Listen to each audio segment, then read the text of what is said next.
Listo. Bueno, buenos días a todos. Enrique, Alex, Martín.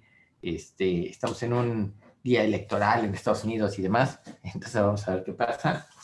Espérenme tantito que cierro aquí.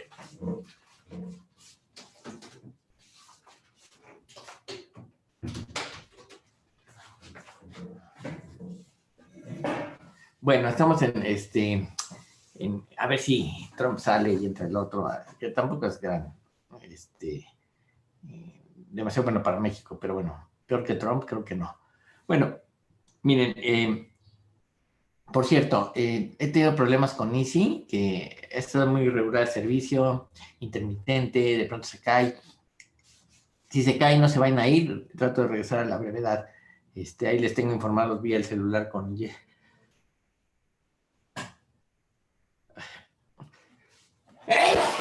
Perdón, con Jessica, si se corta la transmisión o pasa algo así, ¿no? Pero bueno, miren, lo que quiero ver hoy es empezar a ver un poquito lo que se refiere al ajedrez ya en 8 bits. Perdón, ¿eh? Bueno, miren, cuando empezó el ajedrez por computadora, no había microcomputadoras, no había procesadores chiquitos, no había nada de eso. Y de hecho, por ejemplo, la ENIAC tenía creo que 18,000 bulbos y requería de mucha energía porque 18,000 bulbos, 18K en bulbos. Y entonces requería de una cantidad de energía enorme y necesitaba un piso especial y un cuarto súper acondicionado porque se calentaba cualquier cantidad. Y esa era la ENIAC. Hoy en día 18,000 bulbos o 18K resulta ridículo para los estándares actuales. Y es más, cuando prendían la ENIAC se iba la luz en la ciudad de Missouri o algo así, o necesitaba la cantidad de energía de la ciudad de Missouri, ¿no? O sea, una cosa así bestial. Bueno, el chiste, no sé si, me parece un poco exagerado ese dato, pero bueno, vamos a suponer que sea cierto. En cualquier caso, sí, me parece muy exagerado, pero eso lo leí en alguna parte. Bueno, el chiste está en que cuando llegaron las computadoras de 8 bits, la Apple II, la Commodore, la Radio Shack, todas esas computadoras pequeñas de 8 bits que tenía 64K de memoria, o 32K de memoria, o 16K de memoria, ¿no? 16K, ¿no? 16 megas, 16 gigas, 16K, ¿no? Yo tengo una Apple II, todavía la conservo, tiene 64K de memoria, 64K. Y se pueden hacer cosillas simpáticas, muy, muy interesante, un sistema de 8 bits. Yo aprendí mucho en esa máquina, a pesar de las limitaciones de memoria, ¿no? Hoy en día tenemos máquinas muy poderosas y pues no, ni siquiera sabemos cómo funciona internamente el sistema operativo, ni qué tanto hace, ni cómo mueve las cosas, ¿no? Bueno, lo que les quiero entonces mostrar es cómo los sistemas de 8 bits empezaron a funcionar, y vamos a empezar con el programa Sargon que fue uno de los primeros programas que jugaron al ajedrez en microcomputadoras. Cuando empezaron los programas de computadoras y hacerse torneos, no había realmente ninguna limitación. Se podían jugar mainframes contra máquinas chiquitas o contra lo que hubiera. De hecho, no había microprocesadores ni nada, por lo menos comercialmente, y todos eran máquinas grandes, ¿no? Eventualmente, cuando llegaron las microcomputadoras, se hizo una como sección de campeonato mundial de microcomputadoras de 8 bits o de equipos caseros, ¿no? Y hay un campeonato mundial para todo tipo de máquinas donde no hay limitaciones. Creo que hoy en día, por el mismo poder de las computadoras, los programas de ajedrez que corren en las plataformas como Mac o Linux o Windows ya juegan en un sistema, es más, ya no se reúnen en un hotel para jugar al ajedrez, ¿no? Sino que entre las máquinas, sino que ahora juegan a través de un servidor y todo el mundo juega con el mismo hardware, ¿no? Entonces ahí está mucho más claro. Y además puedes poner a las computadoras a jugar 200 partidas y te vas a dormir, y ahí dentro de unos días vas a ver si que ya terminaron, ¿no? Entonces hay después les paso la referencia, esa no la tengo aquí, pero les paso la referencia donde vienen todos los, cuántos porcentajes ganan que los programas, los campeonatos que hacen exhaustivos y entonces se tienen ganadores. Ya no es como antes, ¿no? Antes iban los programadores a los hoteles donde se armaba todo el circo y estaban entonces jugando un torneito ahí, ¿no? Bueno, el primer programa probablemente para microcomputadoras se llamó Sargón, todo con mayúsculas porque CPM no nos permitía minúsculas, y está escrito por Danny Kathleen Kate Spratlin. Se escribió originalmente en una computadora basada en el procesador Z80, que se llamaba Waymate Jupyter 3. Para ellos es un ensamblador, ¿no? No es un lenguaje de alto nivel.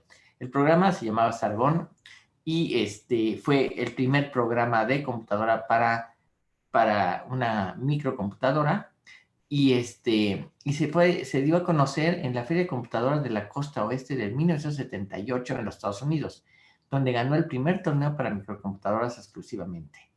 Esto motivó a Kate y Dan Spratlin, ahorita les muestro la foto, al final de la clase les mando el artículo que escribí al respecto.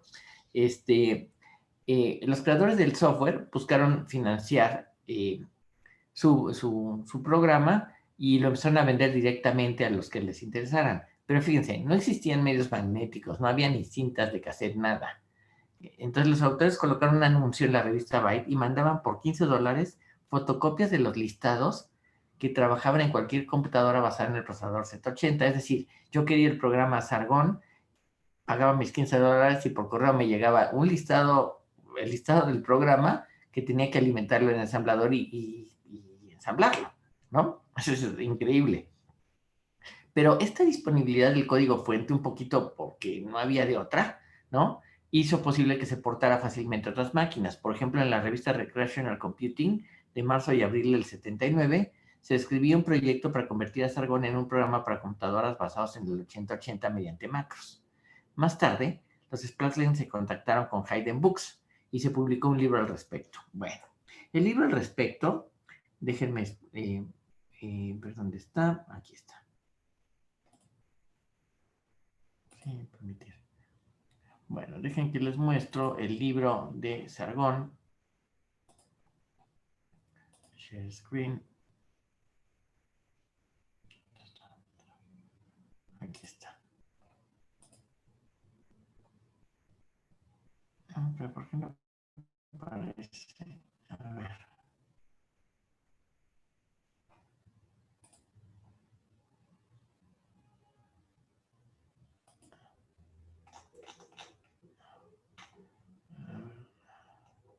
Déjenme buscar. El libro está en eh,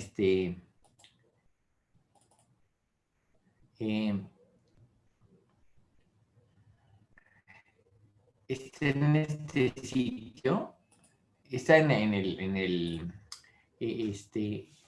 escrito que les voy a mandar. Y aquí está el programa de Danny Kate Spratlin, ¿no? Vamos, yo por ahí creo de haber tenido el PDF libro, pero no lo encontré. Lo estoy buscando en mi otra máquina, en un respaldo, y no lo encontré. Pero bueno, aquí está todo en un formato HTML que explica lo que hicieron, ¿no? Entonces, si ustedes ven eh, este, este libro, aquí explica lo que hicieron, ¿no? Por ejemplo, el tablero, cómo hicieron las gráficas, describe mucho, por ejemplo, el rey, cómo era, ¿no? La dama, obviamente tenían muy pocos píxeles como para trabajar, y aquí está la descripción de cada uno de ellos. Mucho del programa que ellos usaban requerían necesariamente, déjenme que entonces les pongo para que vean quiénes son estos personajes. Mucho del programa de Danny Kate Spratlin es básicamente estos son estos personajes, Kate y Dan Spratlin, fueron los primeros que hicieron un programa, y esto es como se veía la interfaz original de Sargón en Z80. Como podrán ver, las gráficas eran bastante lamentables y no era, por ejemplo, no entiendo bueno, aquí están los penes negros, los penes blancos, la alfil, aquí hay un doble jaque del caballo. En fin, esto era lo que había, ¿no? No había más, ¿no? Y este, pero tuvo un éxito un programa de ajedrez que jugara en el Z80, en las máquinas que había en ese entonces con Z80, que fue uno de los primeros procesadores que había. Pero bueno, eventualmente llegaron los medios magnéticos, como las cintas de cassette, ¿no? Y un oficial de la Marina estadounidense, Paul Lones, portó el Sargón a la TRS-80. La TRS-80 era una maquinita muy popular que tenía un sistema tipo CPM, que era TRS-80 DOS o algo así, y tenía muy poca capacidad gráfica. Bueno, este, este marino, Paul Lowndes, que seguramente sí sabía algo de computación, alteró las gráficas, la entrada de datos y las rutinas más usadas, dejando el algoritmo que habían hecho los Spratlin intacto. Es decir, no tocó esa parte. Paul Lowndes, el autor de todo este cambio, consultó con los autores que vivían en San Diego, y a la postre el éxito de esta versión dio lugar a la división de software de Hayden Books llamada Hayden Software. Sí, bueno. A principios de los años 80, Sargón fue portado a muchas computadoras. XCD Sorcerer, NASCOM, Sharp, MZ80K, entre otras. La versión, se reescribió una versión de Sargón para el Apple II, que fue escrita por el hermano de Kathleen, Gary Shannon, y publicada también por Hayden Software.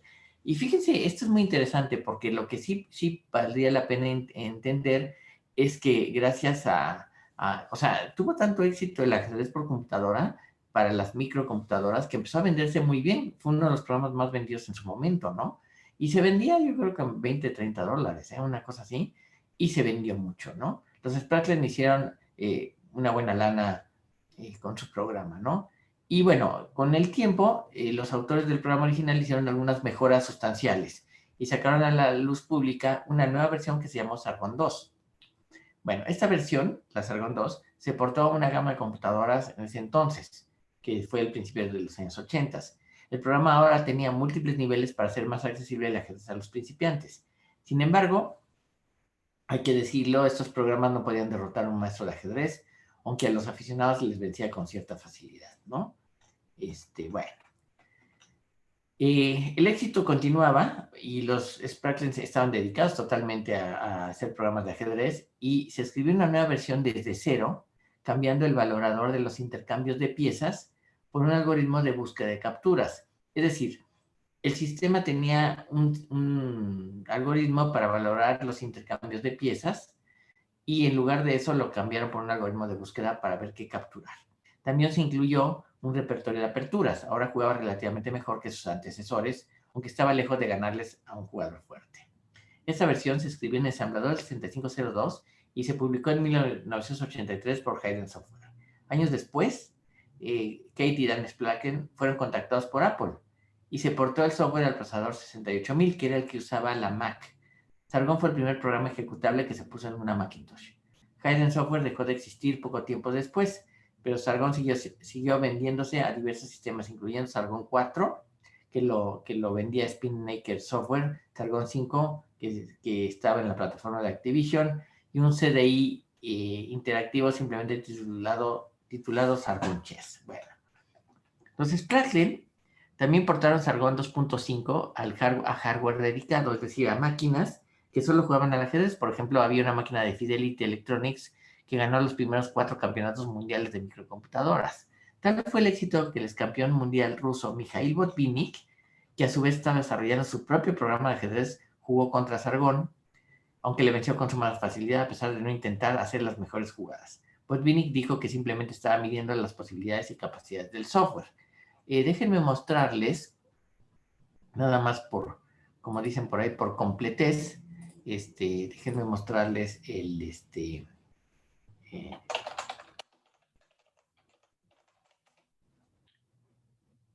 las imágenes de la Chess Challenger, share screen, porque seguramente no han visto ninguna de ellas, pero bueno, había modelos de luego, ¿no? Pero eran computadoras de uso, de propósito dedicado, que en este caso era jugar al ajedrez, ¿no? Aquí podemos ver algunos modelos diferentes, ¿no? Y había modelos más caros o menos caros, ¿no? Venían con su tablerito, y uno apretaba las casillas y se prendía un LED, como podrán ver, tiene unos como foquitos acá, ¿no?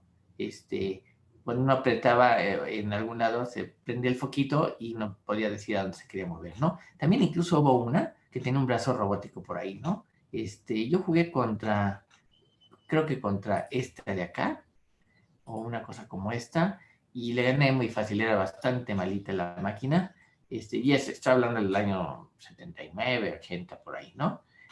Hubo una que tenía hasta un bracito robótico por ahí para mover las piezas, ¿no?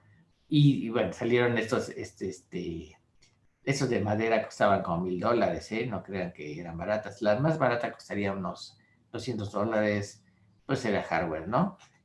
Había chiquitas, Mini Sensory Chess Challenger, y todas usaban básicamente el programa de Sargón, escrito por los hermanos Sprackle, ¿no? Entonces,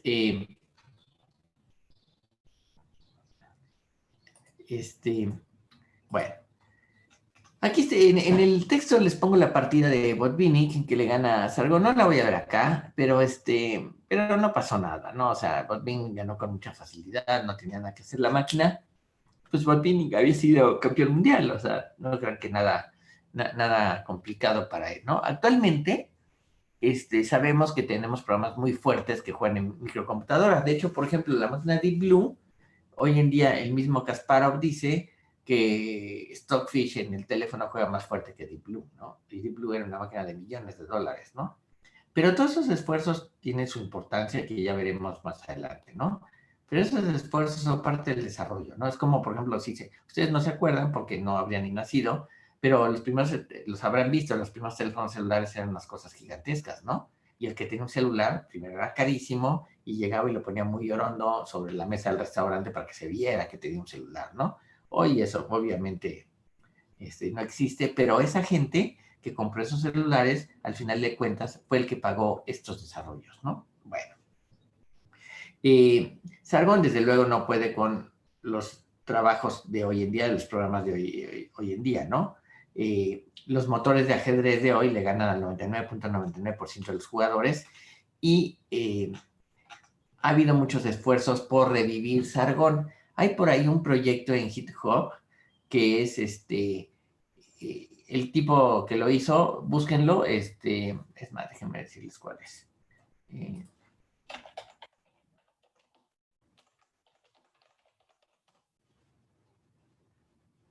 eh,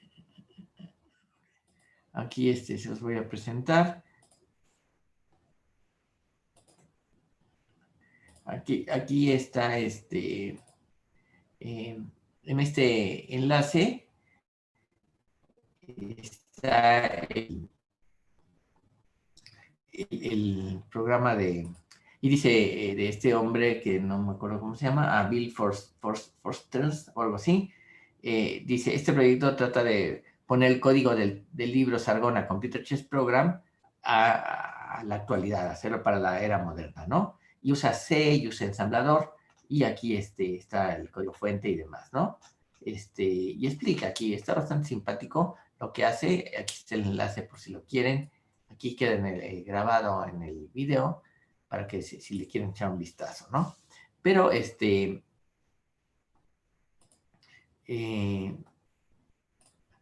bueno, pero regresando al tema, hubo gente también antes que este señor que hizo una versión, por ejemplo, en JavaScript de Sargón y le puso una interfaz muy bonita, que es esta, déjenme que les vuelvo a compartir,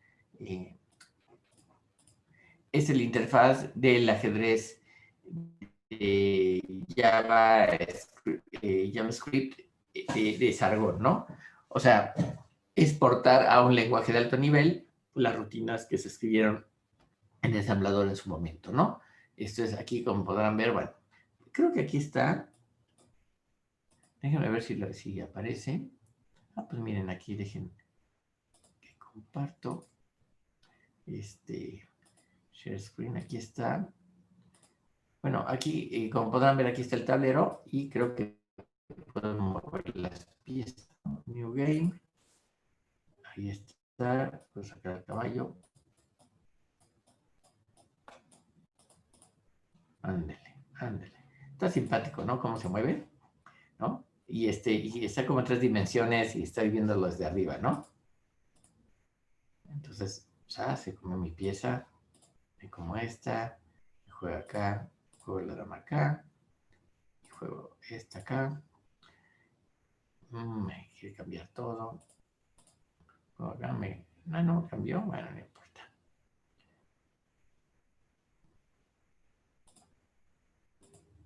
En fin, como podrán ver, se mueve bastante. No, esta es pésima. Pésima jugar. ¿Por qué mueve el rey? Bueno, pues esto era Sargón, ¿no? Y aquí, como podrán ver, aquí tenemos a la derecha el tablero como se veía originalmente en el monitor de una computadora Z80, ¿no? Que casi no tenía capacidades gráficas, ¿no? Esa ya es una versión más o menos moderna. Hay un wiki de Sargón, no sabía yo. Ah, no, pero aquí podemos buscar aquí. Yo creo que aquí aparece. No, a ver, aquí. Borre más de la cuenta. Creo que puede ser que aquí aparezca. Ok, Dani Spracklin. No, entonces vamos a ver. Aquí le podemos poner Spracklin y aquí. Y aquí podrán ver Kate Spracklin, Dan Spracklin. No sé si están viendo eso, creo que no. A ver, déjenme ver. Aquí está Kate Spracklin en el 83. Aquí está jugando. Ven, les digo, ahí se reunían y había tableros murales, algo en 2.5, ¿sí? Entonces le iban dictando las jugadas. Aquí están los hermanos jugando. En fin, aquí está todo. Incluso hay artículos de personal computing, de cómo se creó Sargón, cómo juega Sargón. En fin, vale la pena, es muy interesante lo que se hizo en su momento, ¿no? Y hay que reconocer que, aunque Sargón no entendía muchas cosas de ajedrez, jugaba bastante bien, ¿eh? Bueno, las rutinas o sea, lo que hicieron fue cambiar una serie de rutinas, pero la mayoría del programa Sargón tiene que ver con las rutinas gráficas, ¿no?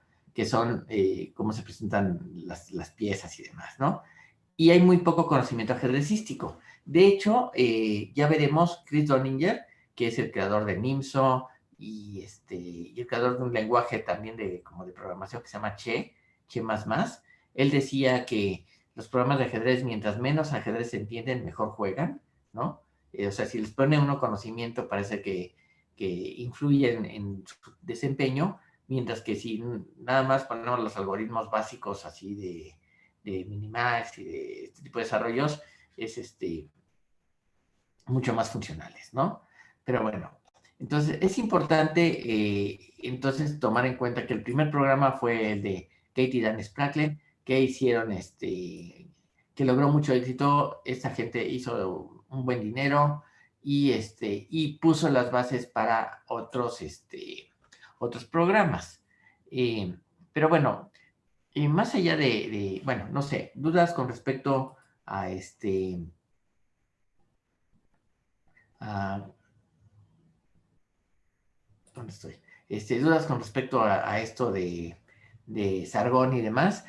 Vale la pena echarle un ojillo al documento que está pasado como a JavaScript o a Java o HTML, no sé, donde se puede ver cómo funcionaba Sargón. Es un libro completo que cuesta $15 y se puede conseguir por Amazon, versiones obviamente usadas, pero pero bueno, ahí está para que le echen un vistazo, ¿no? Está escrito en ensamblador, les digo, pero yo sé que la mayoría del código está para cómo desplegar las posiciones y demás, ¿no? Pero bueno, pasando entonces a otras ideas, déjenme hablarles de algo que seguramente quizás no han oído hablar, que se llama el asno de Buridán. El asno de Buridán, se supone, según la Wikipedia, es el nombre que se le da al animal que protagoniza un antiguo argumento de reducción al absurdo. Está diseñado por Jean Buridan, un teólogo de 1300, que vivió entre 1300 y 1358, ¿sí? Y y defensor del libre albedrío, de la posibilidad de ponderar toda decisión a través de la razón. Para satirizar esta posición, algunos críticos imaginaron el caso absurdo de un asno que no sabe elegir entre dos montones de heno, por ejemplo, o entre un montón de avena y un cubo de agua, o sería como el perro y las dos tortas, ¿no? Y que en consecuencia de ello termina muriendo de hambre, ¿no? Es decir, no se decide nunca por ninguno y entonces o muere de hambre o de sed, ¿no? Es una paradoja, porque ya que puede comer, no come porque no sabe, no puede o no quiere elegir qué montón es más conveniente, ya que ambos montones se parecen iguales. Aristóteles ya se, ya se había preguntado cómo un perro confrontado con dos cantidades idénticas de alimentos podría comer. Bueno, esto viene a cuento porque en el libro de Levy y Newborn, que se llama, ahorita les digo cómo se llama, How Computer Play Chess, se los puedo mandar, ahorita lo busco, podemos ver la siguiente posición entre dos computadoras. Dejen que entonces comparto el tablero para que, sí me interesa que lo vean. ¿Dónde está? ¿Dónde está? A ver, ¿dónde está? A ver. Aquí está. Ok. Ok. Ok. Esta posición que están viendo aquí es de una partida que jugaron Coco 3 en el año 71 contra Jenny. Es decir, estos eran los primeros esfuerzos. En el 78 salió Sargón. En el 71 ya había algunos programas que jugaban en algunas maquinitas, ¿no? Pero no sé si eran maquinitas o maquinotas, ¿no? Pero bueno, en la posición que estamos viendo, jugaba Coco 3 contra Jenny. El programa había sido escrito por Herbert Raymond del Centro de Cómputo de San Diego y juegan las blancas. Bueno, en esta posición, Coco tiene una posición ganadora, tiene 3 piezas de ventaja, amenaza mate en una, ¿no? O amenaza alfil acá también es mate, o en los dos casos es mate, con el alfil o la dama. Y el programa puede dar mate de dos maneras, pero los programadores no pensaron, o el programador no pensó, ¿qué pasaría si hubiese más de un mate? Aquí Coco 3 se comporta precisamente como el asno Buridán. No sabe qué jugada hacer, pues tiene dos que dan mate y no puede decidirse por ninguna de ellas. Entonces, lo que jugó fue rey acá, le jugaron esta, jugó rey acá, le jugaron esta, le jugaron acá. El otro no puede ni mover la dama, el rey, entonces jugó el peón. El otro jugó peón acá. No, jugó... ¿qué? Rey C2, F3. Jugó esta, F3, y el otro jugó, creo que rey acá, peón por peón. Jugó el rey acá, le jugaron peón por. No sé qué jugada hizo. No, perdón, es que ya me equivoqué. Apenas tantito. Es que tenía que haberme ido al tablero. A ver, va de nuevo. Dejen que lo pongo y les muestro. Bueno, voy a poner otra vez el tablero porque me equivoqué. Tas. Es muy fácil porque hay poquitas piezas.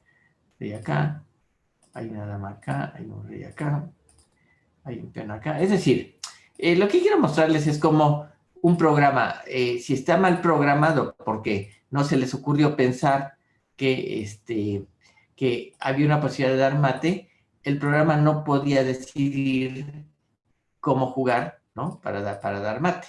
Entonces, ¿qué está mal? Este aquí, no, este aquí, ok, ahora sí. Tal vez análisis, ahora sí estamos acá. Bueno, en esta es la posición a la que Coco llegó y era la que estábamos diciendo, ¿no? Entonces, no dio este mate, ni dio este mate porque la máquina no sabía decidir. Curioso, ¿eh? Y jugó rey F1, el otro le hizo esta, le jugó rey C2, este jugó esta, este jugó rey C1, el otro no tiene jugadas,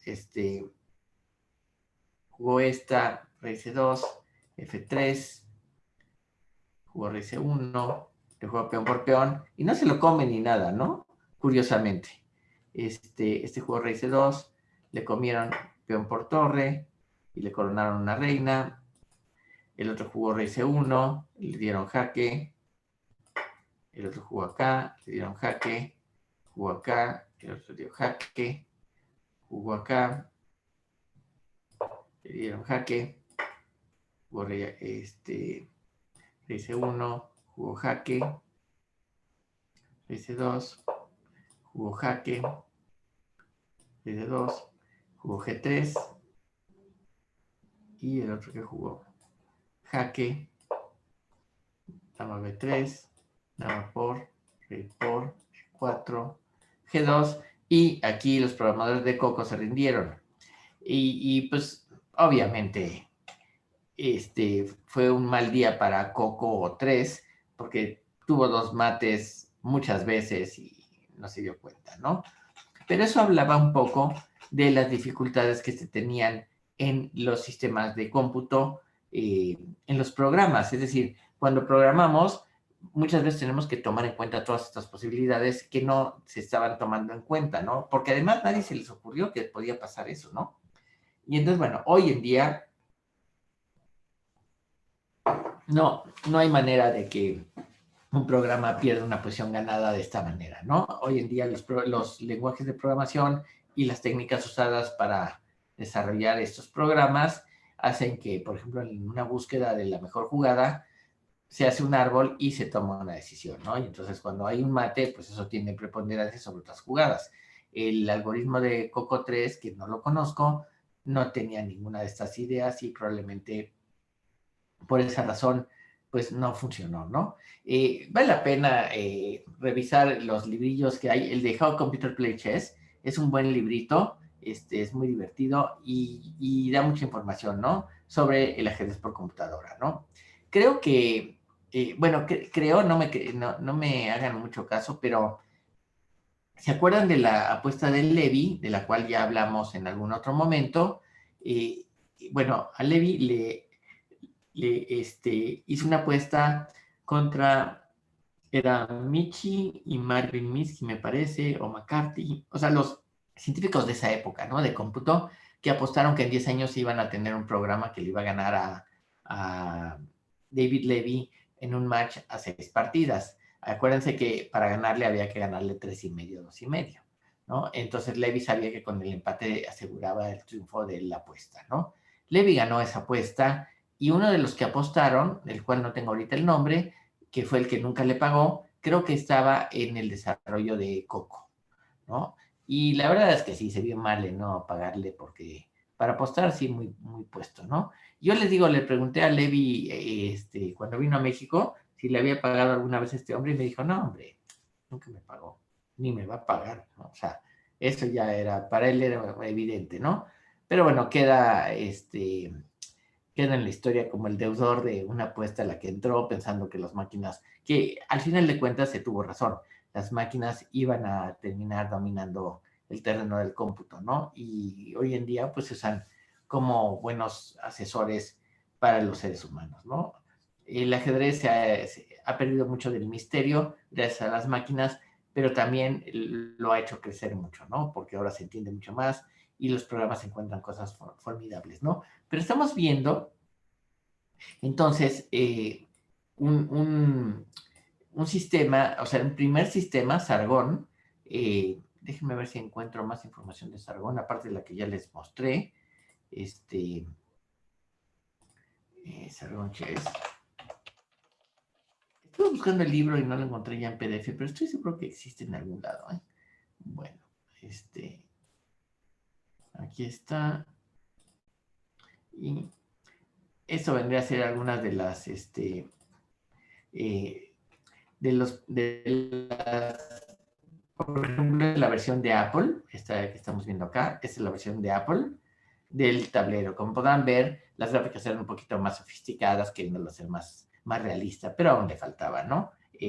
Sargón 5 ya tenía, creo que en una PC ya jugaba con un ajedrez, incluso tenía una manita que movía las piezas, ¿no?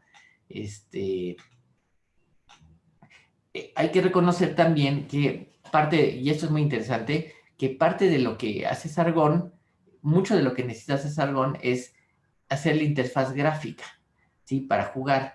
Y ese fue un problema durante mucho tiempo, es decir, cada programa tenía no solamente que hacer un programa de ajedrez, sino que hacer una interfaz gráfica para que su programa jugara. Si ustedes ven aquí, para diferentes, bueno, aquí obviamente es una máquina, pero para diferentes programas teníamos diferentes gráficas, ¿no? Que eran las que podíamos poner de acuerdo a las capacidades gráficas de cada máquina de 8 bits, ¿no?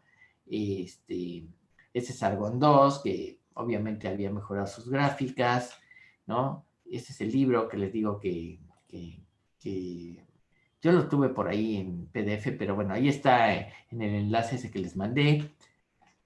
Aquí está una computadora de propósito específico, que es la que juega Sargon en esta Chess Fidelity, ¿no? Y se habían hecho muchos esfuerzos por hacerlo lo más, lo más amigable posible, ¿no? Pero como podrán ver, pues hay montones de interfaces y demás. Y eso me lleva precisamente a algo que después se pensó, y me llama la atención que se hayan tardado tanto en pensarlo. Y eso que se pensó fue en hacer una interfaz común a todos. Y eso se llama Universal Computer Interface, UCI. Y lo inventó uno de los programadores de un programa que es Shredder, me parece. Es el creador de este protocolo de transmisión. Entonces, lo que se hizo fue que en lugar de trabajar sobre la interfaz, lo que se tenía era un protocolo de transmisión y recepción de datos de un programa a otro. Se comunicaba la interfaz gráfica contra el programa y se mandaban datos, y el tablerito electrónico era la interfaz que era común a todas, ¿no? Y eso hizo que los programadores se pudiesen dedicar, no ya a olvidarse de la interfaz gráfica, porque esa ya estaba pulida en otro programa, y ellos trabajar con su programa y usando este protocolo de comunicación, que no es el único, hay otro por ahí. Se podían comunicar con el programa de gráficas y presentar el tablero, ¿no?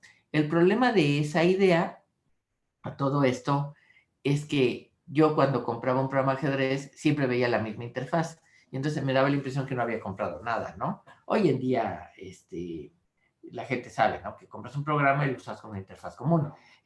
Chess Base, en sus programas como Fritz, como Nimso, como Shredder, como los que tienen, Rivka y demás, lo que hicieron fue cambiar el color del tablero, y lo hicieron muy específico para Nimso, ¿no? El tablero original para Nimso era con un tablero de ciertos colores, y el de Shredder era otro tablero, y así hacerle creer al usuario que tenía un nuevo programa. Y sí, tenía un nuevo programa, pero la interfaz se veía un poquito diferente, aunque siempre era la misma interfaz gráfica que se usaba para todos los programas. El protocolo UCI, a todo esto, déjenme buscarlo, es muy fácil de entender. No tiene, eh, no tiene problemas realmente se los paso como referencia, no tienen que luego ni leerlo si no quieren, pero aquí está la descripción del Universal Chess Interface del 2004. Fíjense, hasta el 2004 se hizo un protocolo, de manera que tenían un programa gráfico, y lo que hacían era, se comunicaban con el programa, ¿no? Y a través de instrucciones, el sistema le decía, dame una jugada, o dame el análisis, o dime que estás listo para empezar a trabajar y demás. Aquí está toda la descripción, ¿no? Y es muy, muy completa, ¿no? La descripción que tiene Y gracias a este protocolo, uno puede agarrar un programa de ajedrez y hacer su propia interfaz gráfica y instalarlo para jugar o sea, yo tengo un programa, tengo una interfaz gráfica, puedo usar cualquier programa para hacer eso, ¿no? La idea del protocolo es no tener que pasar por hacer una nueva interfaz gráfica cada vez, ¿no? Los programas de los años 80 y 90 todos usaban su propia interfaz, entonces tenían que instalar todo el juguete, ¿no? Hoy en día está los programas de Chess Base, que utilizan una interfaz, y está Arena, que es otro programa que sirve para Arena Chess es otro programa que permite, déjenme mostrárselos para que vean.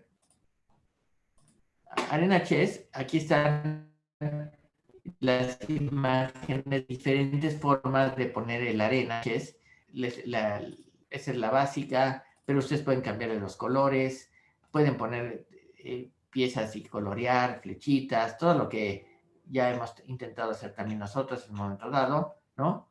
Y también está en diferentes idiomas como español, ¿no? Entonces yo puedo instalar un módulo de ajedrez y usar la interfaz de arena, que creo que ya usa UCI, pero había otro protocolo anterior a ese que se empezó a usar, pero también tiene UCI y pueden poner casi cualquier programa que tenga el protocolo instalado para que haga para que juegue con una interfaz gráfica definida, ¿no? Y eso le hace la cosa mucho más sencilla, ¿no? Entonces, pues básicamente eso es lo que inicios, por ejemplo, Sargón es el inicio, les puse el error de Coco 3, que fue muy lamentable que perdiera un mate ahí, que los programadores salieron furiosos de decir, qué tonto mi programa, cómo no me di cuenta de esto, pero bueno, ya les pasó, y queda como una anécdota simpática y ya, ¿no? Y vamos a seguir viendo algunos otros de los esfuerzos de los programas de 8 bits, y después de las máquinas ya más grandes de 16, 32, 64 bits, que son las que dominan el mercado, ¿no? Pero hay una historia atrás de ellos, ¿no? Y vamos a ver cómo han mejorado los programas, ¿no? Está Fritz, está Nimso, está Shredder, está Houdini, está Cómodo, en fin, hay un montón de Stockfish, desde luego, y al final de cuentas Alpha Zero, que ya veremos en su momento, ¿no? Pero como podrán ver, hay un montón de posibilidades y vamos a ver cómo las mejoras se han dado, ¿no? En estos programas de ajedrez. Lo que sí es muy importante es que Dan y Kate Spracklen, con su programa Sargón, pues pusieron la primera piedra para construir este edificio de programas de ajedrez que hoy en día juegan muy fuerte, ¿no? ¿Sale? Bueno, no sé, ¿dudas al respecto de esto? ¿Todo bien? Bueno, el viernes les me tiene que entregar su tarea del writing, que espero que no les haya causado mucho conflicto hacerla, y vamos a agregarle funcionalidad al tablero electrónico, al sistema de PGN, al parser que están haciendo, ¿no? Pero ya lo vemos el viernes, entonces eso. Y si no hay más que decir, pues nos vemos el próximo viernes a las 8 de la mañana. ¿Sale? ¿Todo bien? Entonces, bueno, muy bien. Entonces, gracias Enrique, gracias Martín, Alex, Eric, Martínez, Alonso, Hiram, Julio. Al rato subo la clase y Jessica va a subir el texto que hoy vimos y les voy a mandar el libro de Levi, por ahí lo tengo.